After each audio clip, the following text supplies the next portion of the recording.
Hey guys, in this video I'm going to show you how to disable Wallpaper Engine when playing games. The first thing I want you to do is go ahead and either open up the Wallpaper Engine app from here and then click on settings to open up the playback settings.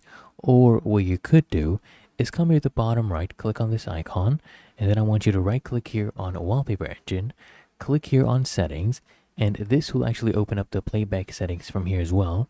Now what I want you to do to disable it while playing games, you change these options. You click on this drop down where it says other application focused. So if your game is focused, we'll pause Wallpaper Engine. If the other application, for example, the game is maximized, we'll have it paused. We'll do the same thing for full screen as well if you're playing the game on full screen.